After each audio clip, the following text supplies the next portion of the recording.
और इस बीच एक अहम खबर आ रही है। बंगाल की ममता बनर्जी सरकार और केंद्र सरकार के टकराव से जुड़ी ये बड़ी खबर है। केंद्र सरकार बंगाल के 3 अधिकारियों को सेंट्रल डेपुटेशन पर उनकी नियुक्तियां की गई हैं। तीनों अधिकारियों को सेंट्रल सर्विसेज रूल 61 के तहत अपॉइंट कर दिया गया है। इससे पहले इस मामले ने तब तूल पकड़ा था जब डेपुटेशन पर उनको बुलाने की बात कही गई थी और ममता बनर्जी की सरकार ने इससे साफ इनकार कर दिया था। आमोद राय इस वक्त हमारे संवाददाता हमारे साथ मौजूद हैं। आमोद, ये वही 3 अधिकारी हैं जिनकी नियुक्ति को लेकर सेंट्रल में बवाल मचा था और ममता बनर्जी सरकार ने इनकार कर दिया था कि नहीं, ये 3 अफसर नहीं जा सकते क्योंकि अभी जांच कर रहे हैं जो हमला हुआ था जेपी नड्डा के काफिले पर उसकी।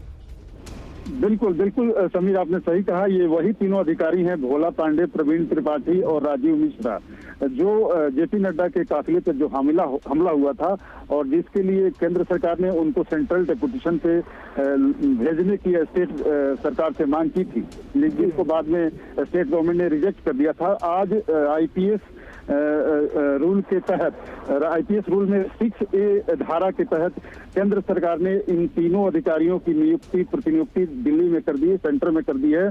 डॉक्टर भोला पांडे को 4 साल के लिए बीपीआरडी में एसपी बना दिया गया है, जबकि प्रवीण त्रिपाठी जो दूसरे डीआईजी थे वहां, उनको एसएसबी में यहाँ डीआईजी बना दिया गया है। और जो सबसे सीनियर अधिकारी थे राजीव मिश्रा, उनको आईटीबीपी में आईजी बना दिया गया है 5 साल के लिए। तो इन तीनों अधिकारियों की नियुक्ति अब दिल्ली में केंद्र सरकार ने उस कानून के तहत कर दिया जो उसको संविधान से मिलता है।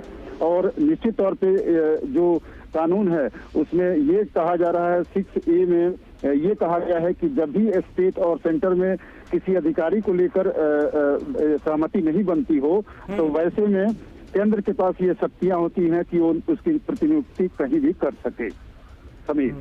चलिए, बहुत बहुत शुक्रिया आमोद राय आपका इस ताज़ा जानकारी और अपडेट के लिए। तो इन तीनों अधिकारियों की नियुक्ति को लेकर पहले भी विवाद हुआ था और अब एक बार फिर केंद्र सरकार और बंगाल की ममता बनर्जी सरकार इसको लेकर आमने सामने है। फिक्र आपकी, सोमवार से शुक्रवार रात 9 बजे सिर्फ TV9 भारतवर्ष पर।